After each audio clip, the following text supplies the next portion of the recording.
we've discussed what is the lion that we face, what's the lion that we chase, what's the lion that we stare down and fight. But today's question is this: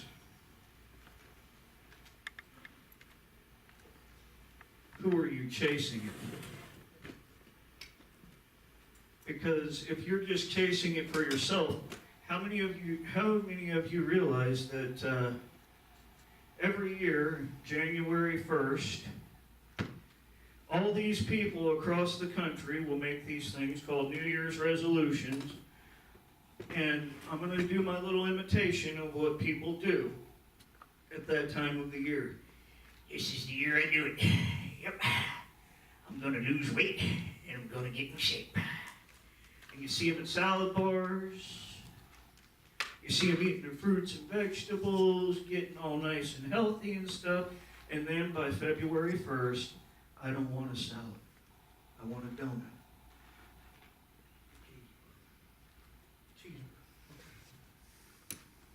Because their motivation is based solely on them and what they want. So they lose motivation. Gym membership goes up January 2nd when the gyms are all open again. Gym membership skyrockets January 2nd. But by March 1st, nowhere to be found. Because if your only motivation is you will lose motivation, and eventually you will quit. I mean, look at this, you know. Stand there, training to be Santa Claus next year, you know.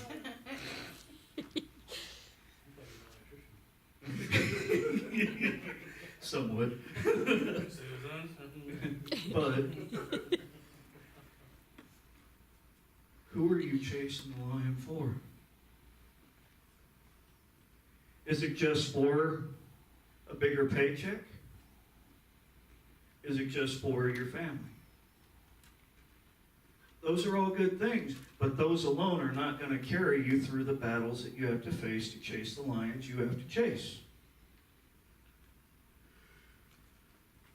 We have to learn that when we decide we're going to chase our lion, there is nothing that is going to get in my way. There is no obstacle that I can face that is going to stop me. But instead, what we usually do is, I'll use myself a couple of, well, actually it's only been a little over a year now. Last February, in the hospital for a week, lose 5 inches of my intestines because of Crohn's disease. And I put on Facebook the week after I got out of the hospital, I will be back and I will be better than ever.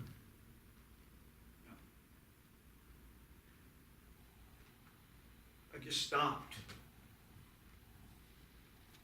I stopped my fitness routine because for 6 weeks, I couldn't do anything. For 6 weeks, no lifting over 5 pounds. Walk some. We still walk some. 4 or 5 times a week, but that's not enough.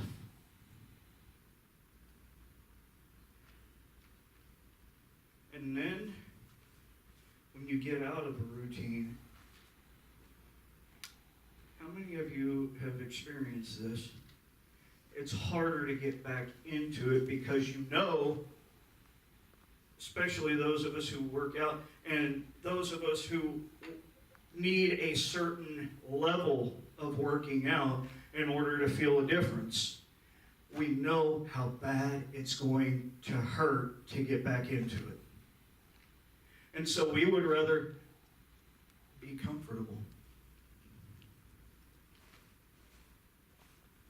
See, that's where I'm at right now. I'm comfortable. But my wife will tell you, I don't feel good. My back hurts almost all the time. Um, Sometimes I find it hard to breathe. Sometimes, for no reason whatsoever, I don't have to be doing anything. I'll be sitting on the couch reading, and the muscles in my back will just lock up.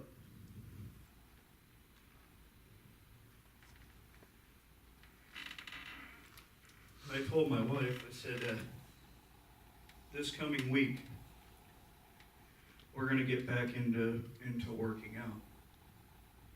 And she's all in and stuff like that. But here's the thing. I have to count the cost, right? The cost of building my temple back to where it needs to be.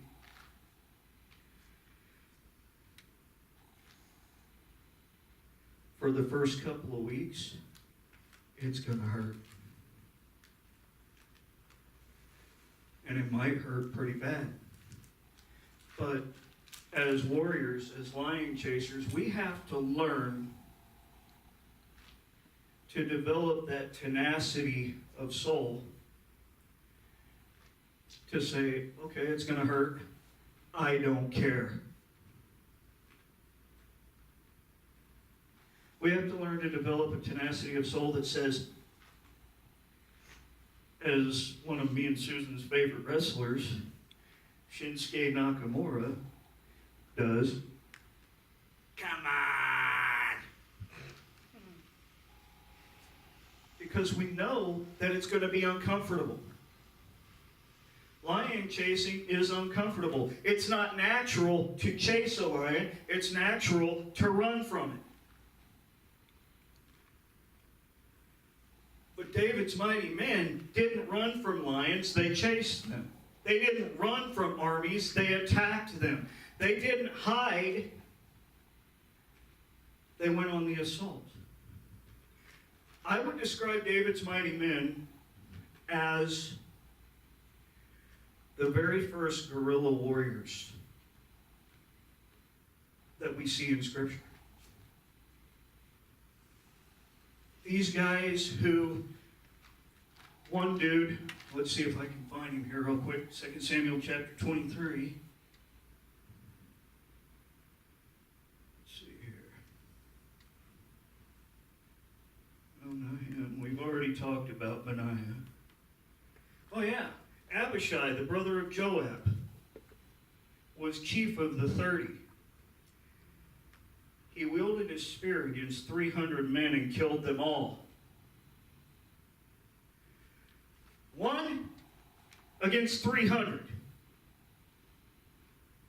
One against 300. And he killed them all. With just a spear. One man, just a spear, 300 enemy soldiers dead.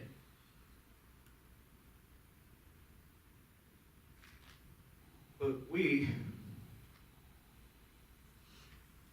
are ruled by this thing I call him King's stomach.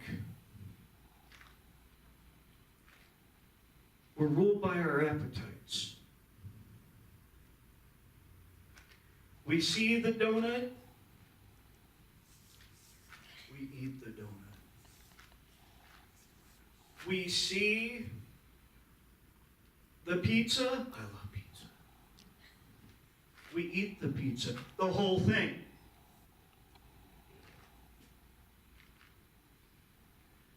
Last night I didn't. I had 2 pieces. I was proud of myself. But we never say enough is enough. We just keep going. It's like the person with a drinking problem. Oh, I can have a beer with my friends. It's no big deal. 6, 7, 8 beers later,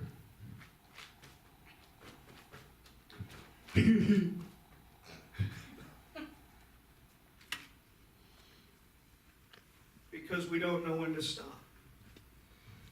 We don't know when to tell King Stomach, King Appetite, King Addiction, no. Sometimes that's the lion we have to face before we can face any others, is King's stomach, our appetite. And we have to learn to tell that dude, no. You're not going to do that.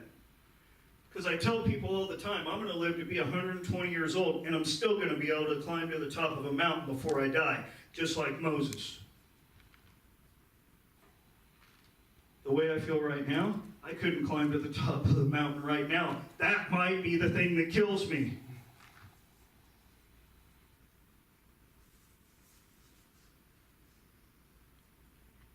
Who are you chasing it for? Is it just for your family, your friends, your church, your job? Because we all know that our jobs, besides our families, are probably the most important thing in our world. Unless you're a student, school and your family is the most important thing in the world.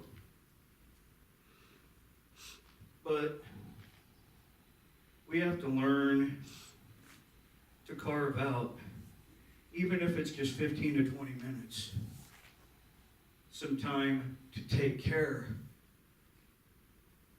of us. Even if we have to do a super intense workout for 15 to 20 minutes, as opposed to just going in and sloughing around in a gym for an hour. Sloughing around. What I mean by sloughing around is this. We go into the gym, we start chit-chatting with our buddies. We'll do a set of bench presses. We'll chit-chat with our buddies for 5 minutes. We'll do another set, chit-chat for 5 minutes. Do another set. You're going to get nothing out of that workout routine. You might get stronger. But if your goal is to lose weight, that ain't going to get it done. You got to move. You got to keep moving. When your lungs burn, you got to move. When you feel like your legs are jello, you got to move. But we just don't. Because our motivation is not where it needs to be. And some of us were like me, up until about, 4 years ago in August. That's when I met this pretty little thing over here. My little rose,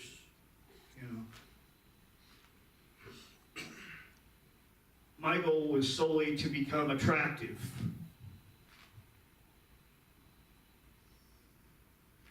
So I'd work out like a madman for a month, and then for 6 weeks, not feeling it. Work out like a madman for a month. I'm never going to let myself get out of shape again. And they called it the freshman 15. I called it the freshman 30. All because my motivation was not in the right place. Because I had no one to back me up. No one to motivate me. It wasn't until I met my friend Brian Rickman and we started working out together in the gym at Central Bible College that both of us said, you know what? Let's do this. So literally for 2 years straight, 5 days a week, sometimes 6 when we felt like getting up on Saturday morning, working out 2 hours a day, 5 days a week. And I mean, we were working out. We weren't visiting, we weren't chit-chatting. It was workout. And the workout wasn't over. We would do our regular bench presses, lat pull downs, leg presses, squats, curls, all that stuff. Mm-hmm. But the workout wasn't over until we had done 500 push-ups, 500 sit-ups, and 500 body weight squats. When I was teaching martial arts full-time, on a regular basis.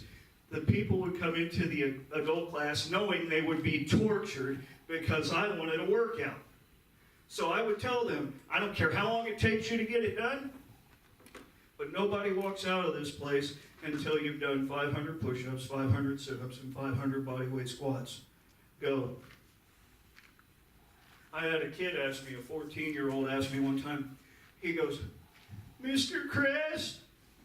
Yes. Is this supposed to hurt? Yeah, a little bit. It's working. Because I had something that motivated me. If it wasn't Brian Rickman, it was my students and wanting to stay in shape for them. But then, everything stopped. And there I was, just me working out again in the basement.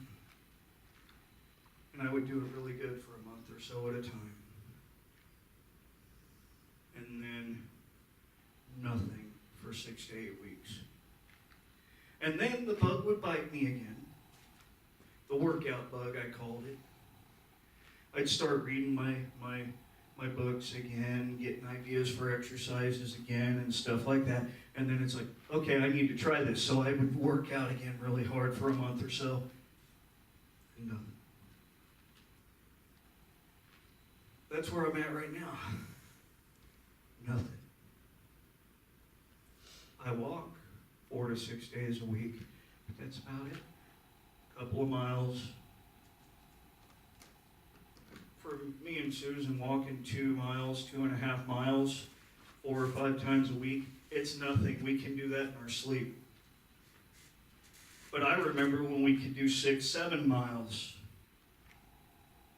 8 miles at one time. But now, it's nothing. The only motivation we have to really do anything is that little Mikado tornado. Because if we don't walk her, she's... Dig out my little imitation voice here. She's insufferable. She's crazy. Jimmy's met her. She's nuts. That dog is stark raving nuts. So we walk, but only to keep her nice and calm and docile in the evening. And so she sleeps through the night and doesn't wake us up at 3 o'clock in the morning because she's got to go pee.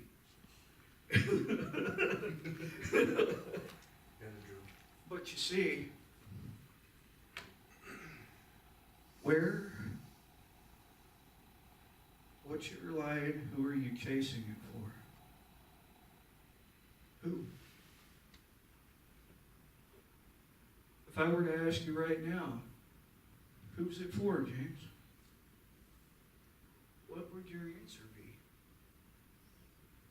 Do we even know?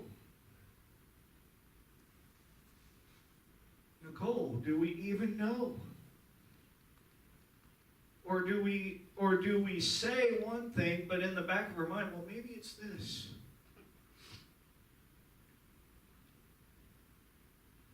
Because I know somebody right now that can't be here on Sunday mornings. Mandy, I know you can hear me. That is chasing a very real lion. She's trying. But you know, sometimes the lion bares its teeth, and we do what comes naturally. We hide, or we run away.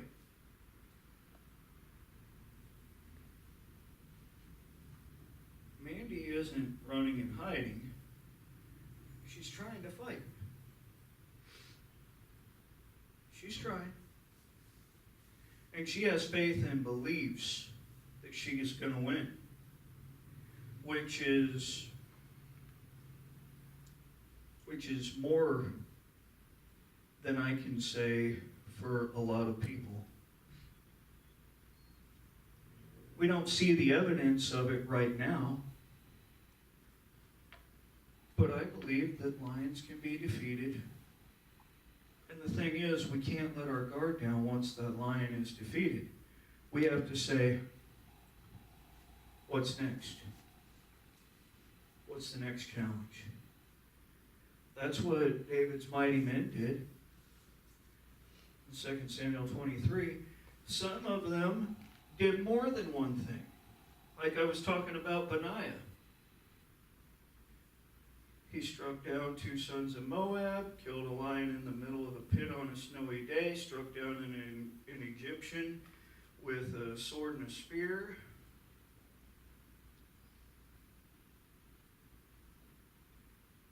That's just a few of the things that he did. Then you had the 3 men that we heard about on the video. David said, "Oh, if I could only have a drink of water from the well in Bethlehem." And these 3 guys took it upon themselves to break through the Philistine garrison, get David a cup of water from that well, and take it to him. David didn't drink it, though. What David did was he poured it out as a drink offering to the Lord, and he said, "Who am I to drink this when these 3 men were willing to give their lives for it?"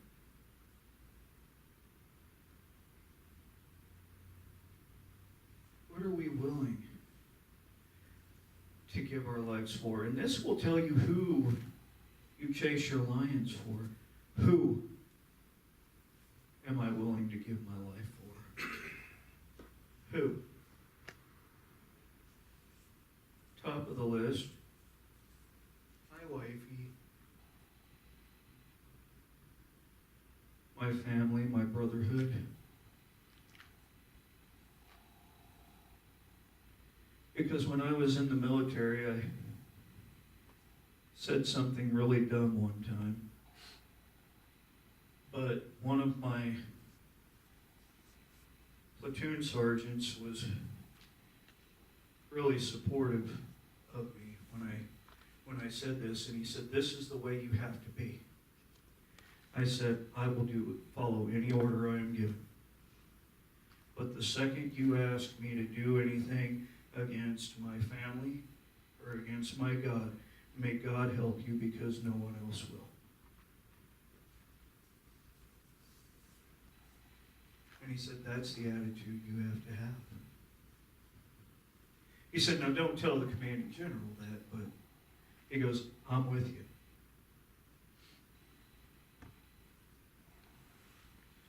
So, who? Who are we doing it for? Some of us don't feel like there's anybody worth chasing a lion for. Maybe some of us have just met someone or reconnected with people that have restirred a fervor to chase a lion again. But we have to understand that our motivation has to go deeper than just chasing the lion for my wife. Chasing the lion for John or Steve or James or Brian or Nicole or Mom Sharon or Faith or Grandma or Grandpa or Mom and Dad. It has to be something that is so deep that the people in your life, they motivate you and they help you along and they push you to the next level. But it has to be something that's deeper, that's so deep inside that only you and God even knows it's there.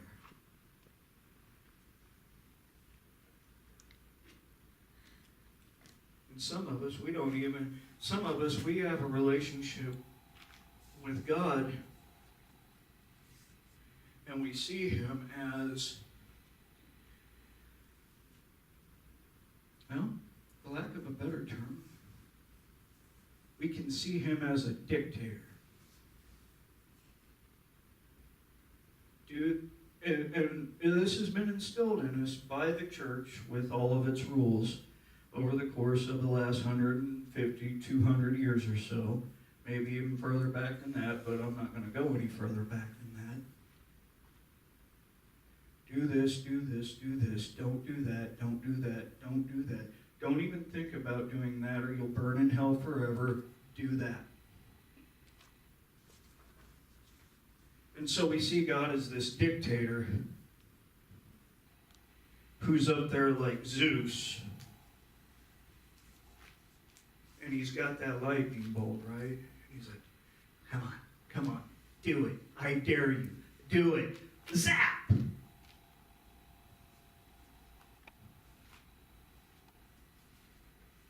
And some of us, that's the only God we've ever been raised to know about or believe in.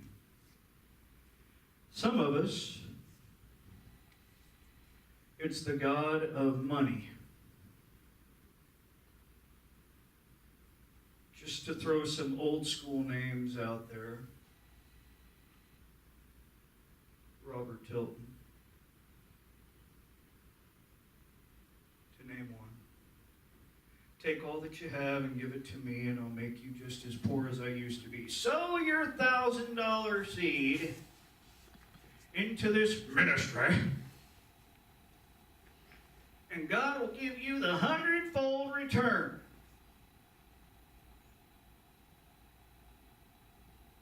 I'm sorry, but I've been on this planet long enough to tell you. Oh, he says this from the pulpit. Yes, I do. Bull crap.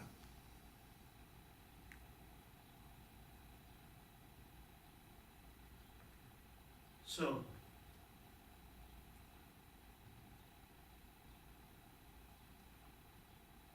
what God am I following? To do this, do this, do this, do this, don't do that, don't do that, don't do that, God? Or to take all that you have and give it to me and I'll make you just as poor as I used to be, God? Or do we have the audacity to say, God can't just be like that?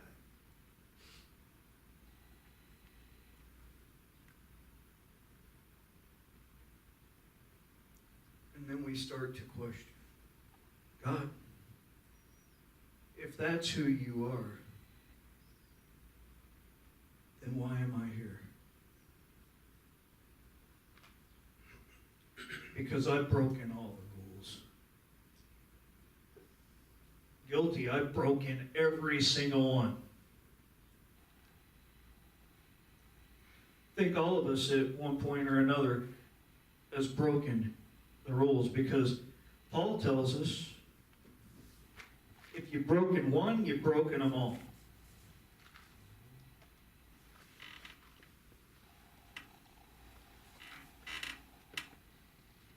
Or do we have the courage and the audacity to say, God, show me who you really are?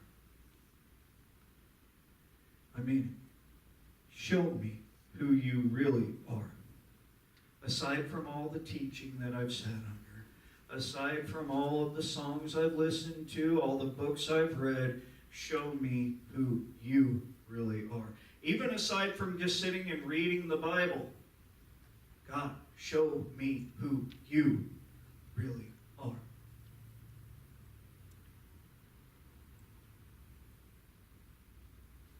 That's where I'm at. And I'm not saying don't read the Bible, because we need to. But I am saying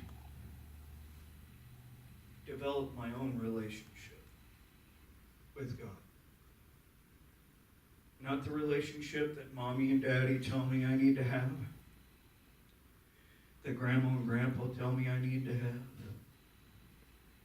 that your friends tell you you need to have. But develop your own. Because,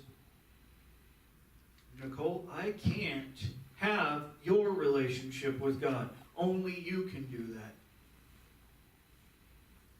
That's on you. John and Mandy, I can't have your relationship with God. That's on you. James, same thing. It's on you. Mine is on me.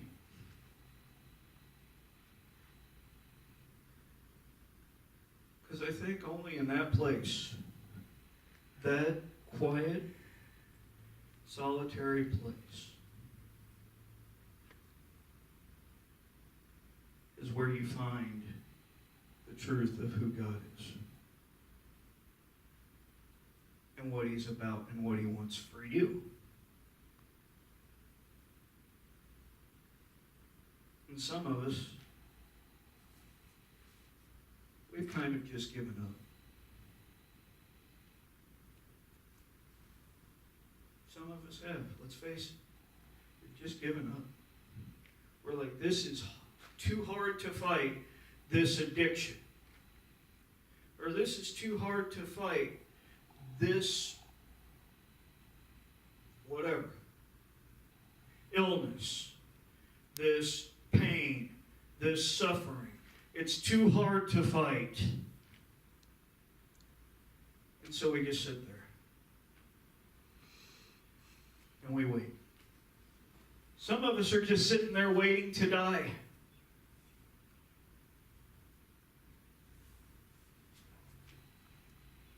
You're worth more than that. This is from me. Your brother and your friend. You're worth more than that. And if other people can't see that, you know what? So what?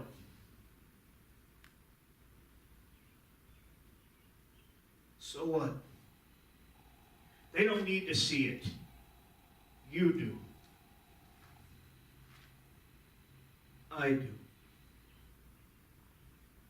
Because some of us, we've never had any real friends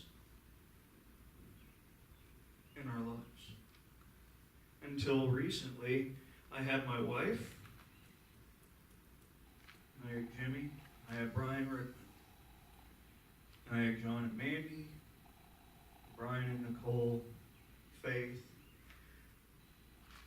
But I didn't really try to develop relationship, right? Me and James, I remember sitting in Jimmy John's and just talking for a couple of hours.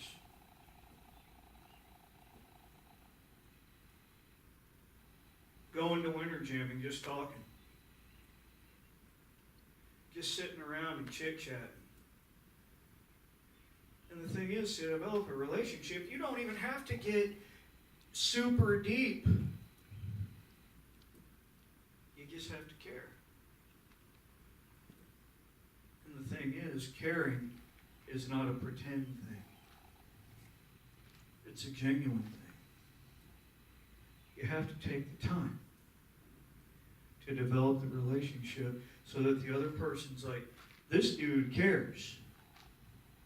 This dude gives a crap about me and why. And then you develop deeper. Because then it becomes more about, why does he give a crap about me? And then you have to have those deeper conversations. But it all starts with chit-chat. Bottom line. I mean, how many times have we sat in your living room, John, and just sat there and talked? I mean, we've done it on numerous occasions. I mean, even when I would come over a couple of times a week before things got rough, and we would work out a couple of times a week together. See, nothing builds relationship like a little bit of sweat. When you're willing to sweat with each other, to do that extra push-up, to do that extra squat, to do that extra repetition, to do that extra set of jumping jacks. That develops relationship. That's iron sharpening iron. Because if you can sweat together, you can go through the really hard stuff together.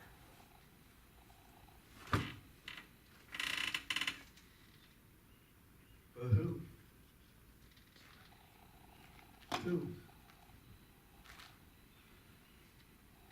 Because I've had to do some serious thinking about this. Because how can I tell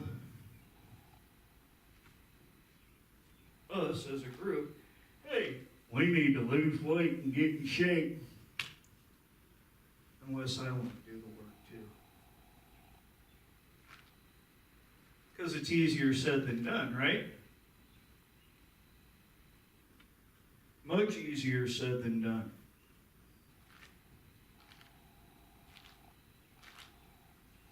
But if I have, at this point, we're not quite even squad size, but if I have a squad around me that says, hey, if you do it, I'll do it too.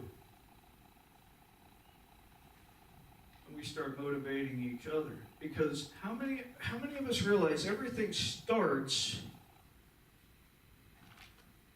with my health? How can I be effective doing the work of the kingdom if I can't walk long distances?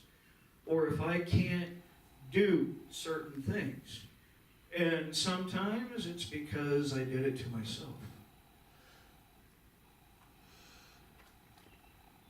But if I said, hey Steve, you're in the gym? I'm gonna get back in the gym. James, you're in the gym? I'm gonna get back in the gym. John? you know what I'm saying. Babe, you know where I'm going. Brian and Nicole? Because I want this to be a church of people who can back up the big talk. Chasing lions? Oxygen. Oxygen. I can't do it anymore. I remember watching, what was it? Facing the Giants. Yeah. You know, come on, don't quit, don't quit, don't quit. 10 more steps. Don't quit, don't quit.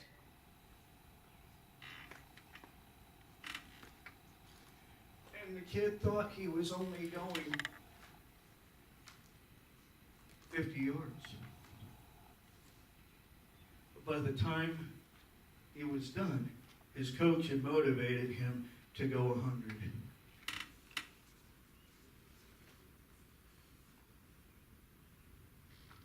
See?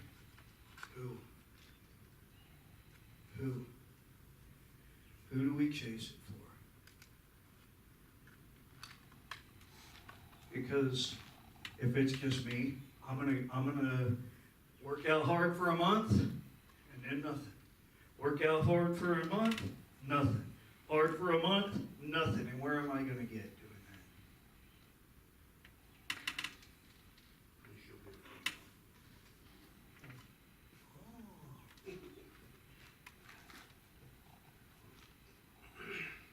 We have to develop a lifestyle that says that we chase lions, that we fight battles.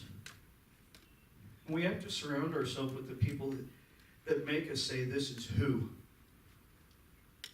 I do it for. And this is who, even more importantly, I do it with. who I do it with.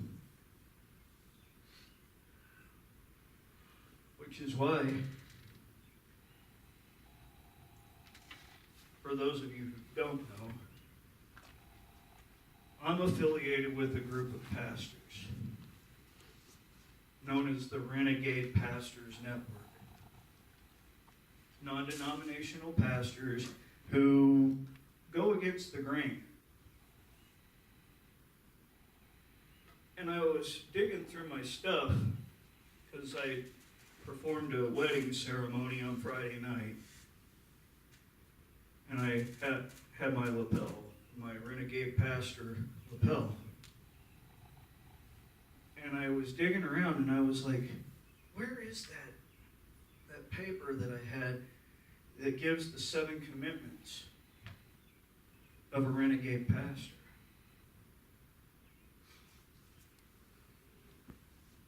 And I found it when I found my lapel because it was attached to it. And these are the 7 commitments that I make to you guys as a church.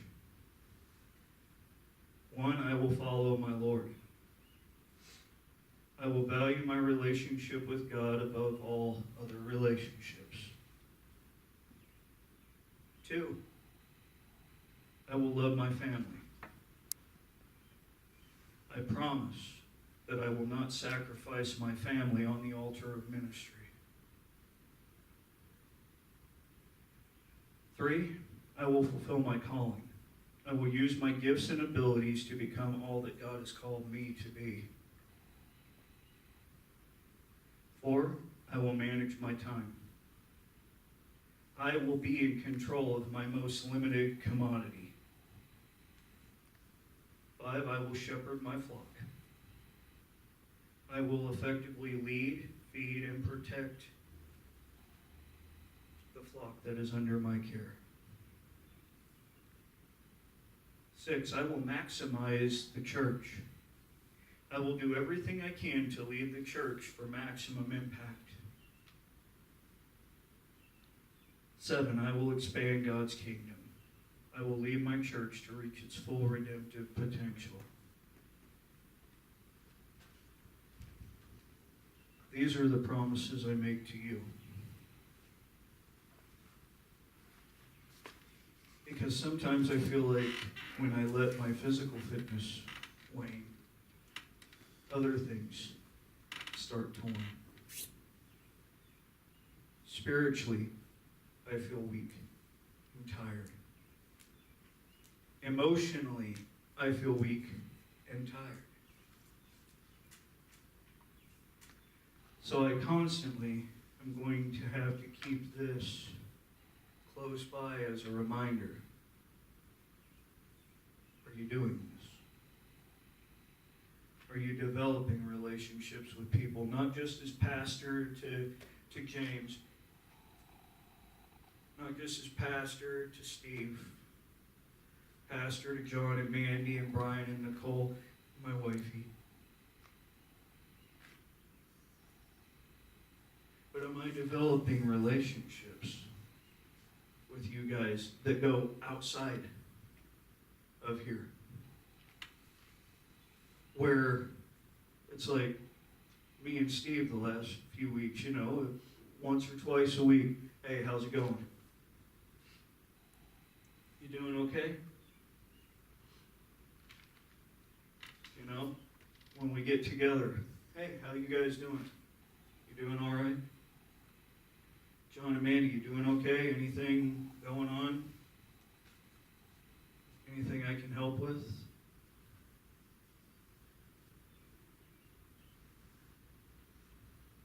Brian and Nicole, hey, let's get together and do dinner.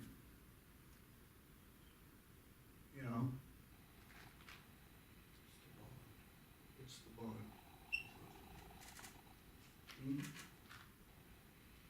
Because together we can do infinitely more than any one of us can do on our own. So,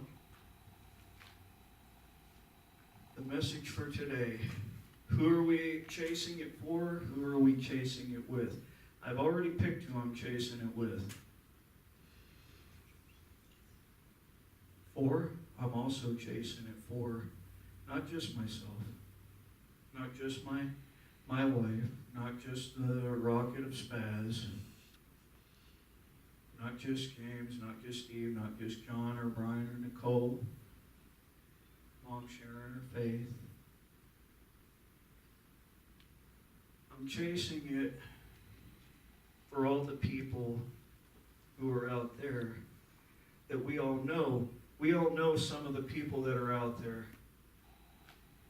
that we could do something for in here. If we just had the chance to develop a little bit of a relationship with them. That's what I'm talking about. I'm not just talking about coming in here and listening to a message. I'm talking about coming in here and building each other up. It's like me and James. How can I help build you up? How can I help build you up? Because all of us have been hurt. All of us have been beat up, tore up from the floor up, ate up like a soup sandwich. We've heard all the slogans.